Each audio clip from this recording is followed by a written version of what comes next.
Chapter 11. Who Stole the Tarts? The King and Queen of Hearts were seated on their throne when they arrived, with a great crowd assembled about them, all sorts of little birds and beasts, as well as the whole pack of cards. The knave was standing before them, in chains, with a soldier on each side to guard him, and near the king was the White Rabbit, with a trumpet in one hand and a scroll of parchment in the other. In the very middle of the court was a table, with a large dish of tarts upon it. They looked so good that it made Alice quite hungry to look at them. "I wish they'd get the trial done," she thought, "and hand round the refreshments." But there seemed to be no chance of this, so she began looking at everything about her to pass away the time. Alice had never been in a court of justice before, but she had read about them in books, and she was quite pleased to find that she knew the name of nearly everything there. "That's the judge," she said to herself, "because of his great wig." The judge, by the way, was the king, and as he wore his crown over the wig, look at the frontispiece if you want to see how he did it, he did not look at all comfortable, and it was certainly not becoming. "And that's the jury box," thought Alice, "and those 12 creatures," she was obliged to say creatures, you see, because some of them were animals and some of them were birds. "I suppose they are the jurors." She said this last word 2 or 3 times over to herself, being rather proud of it, for she thought, and rightly too, that very few little girls of her age knew the meaning of it at all. However, jurymen would have done just as well. The 12 jurors were all writing very busily on slates. "What are they doing?" Alice whispered to the Gryphon.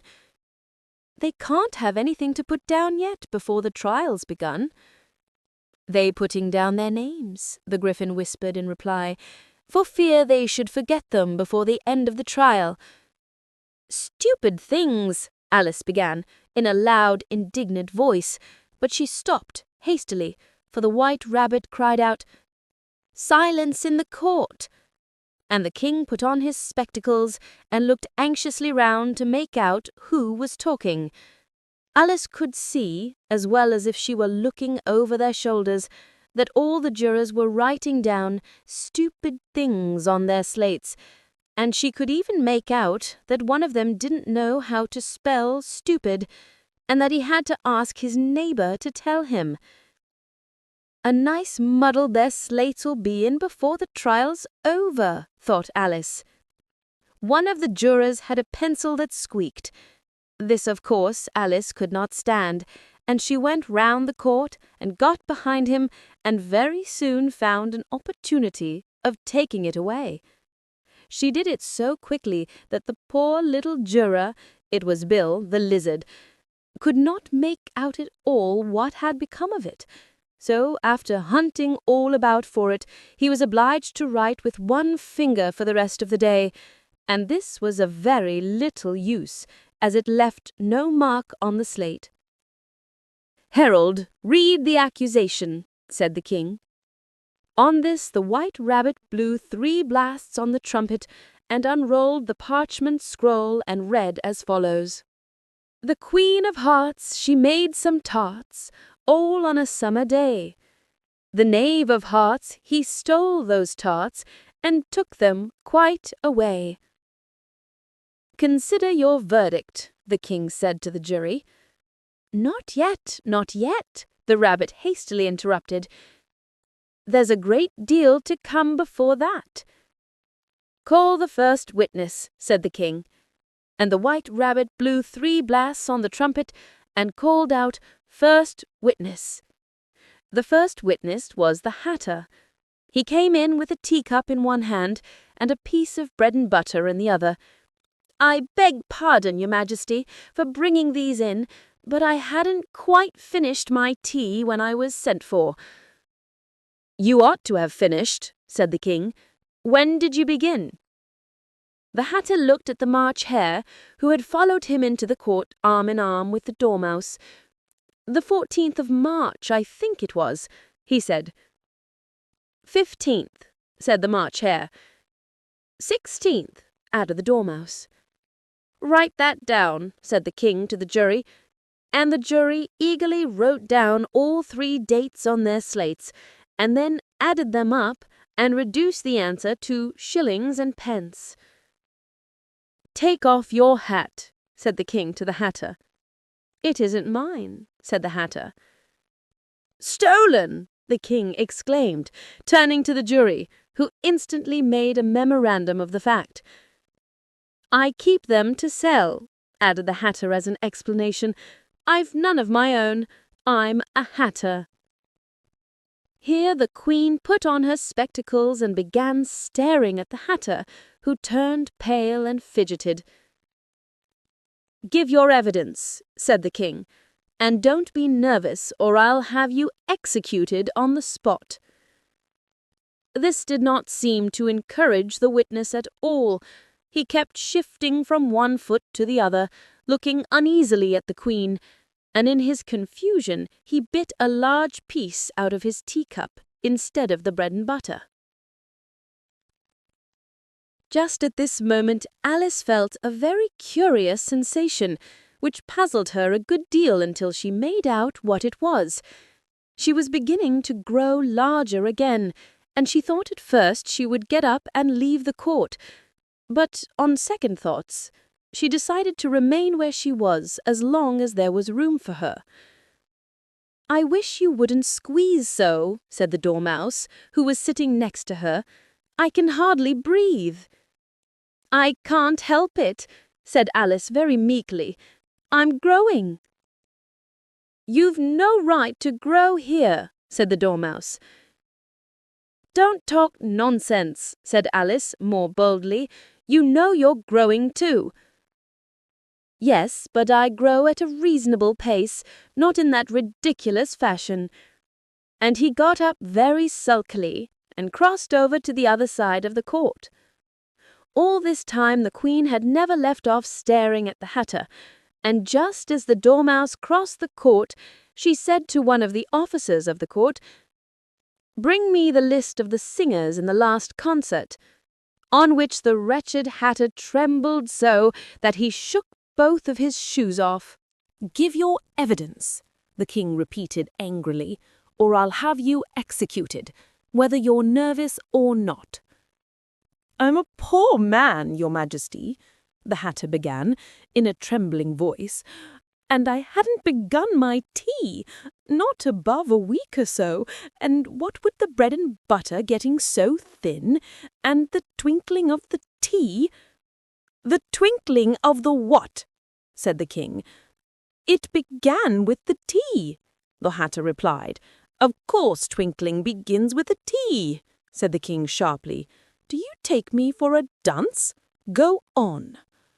"I'm a poor man," the Hatter went on, "and most things twinkled after that, only the March Hare said—" "I didn't," the March Hare interrupted in a great hurry. "You did," said the Hatter. "I deny it," said the March Hare. "He denies it," said the king. "Leave out that part." "Well, at any rate, the Dormouse said—" the Hatter went on, looking anxiously round to see if he would deny it too, but the Dormouse denied nothing, being fast asleep. "After that," continued the Hatter, "I cut some more bread and butter. But what did the Dormouse say?" one of the jury asked. "That I can't remember," said the Hatter. "You must remember," remarked the king, "or I'll have you executed." The miserable Hatter dropped his teacup and bread and butter and went down on one knee. "I'm a poor man, Your Majesty," he began. "You're a very poor speaker," said the king. Here one of the guinea pigs cheered, and was immediately suppressed by the officers of the court. As that is rather a hard word, I'll just explain to you how it was done. They had a large canvas bag, which tied up at the mouth with strings. Into this they slipped the guinea pig head first, and then sat upon it. I am glad I've seen that done, thought Alice.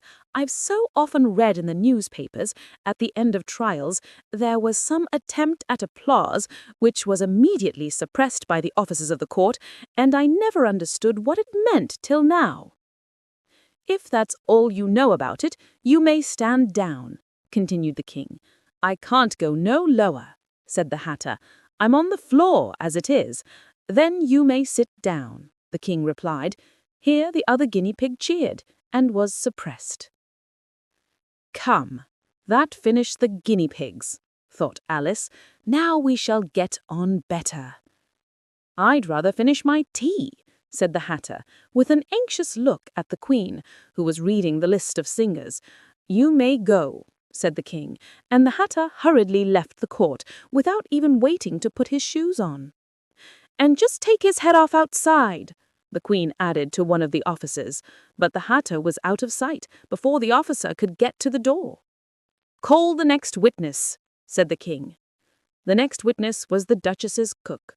She carried the pepper box in her hand, and Alice guessed who it was, even before she got into the court, by the way the people near the door began sneezing all at once. Give your evidence, said the king. Shan't, said the cook. The king looked anxiously at the White Rabbit, who said in a low voice, Your Majesty must cross-examine this witness. Well, if I must, I must, said the king, with a melancholy air, and after folding his arms and frowning at the cook till his eyes were nearly out of sight, he said in a deep voice, What are tarts made of? Pepper mostly, said the cook. Treacle, said a sleepy voice behind her.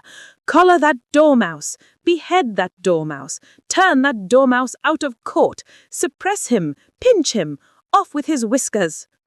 For some minutes, the whole court was in confusion, getting the dormouse turned out, and by the time they had settled down again, the cook had disappeared.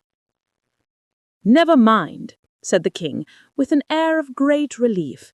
Call the next witness, and he added in an undertone to the Queen, Really, my dear, you must cross-examine the next witness. It quite makes my forehead ache. Alice watched the White Rabbit as he fumbled over the list, feeling very curious to see what the next witness would be like, for they haven't got much evidence yet, she said to herself. Imagine her surprise when the White Rabbit read out at the top of his shrill little voice the name Alice.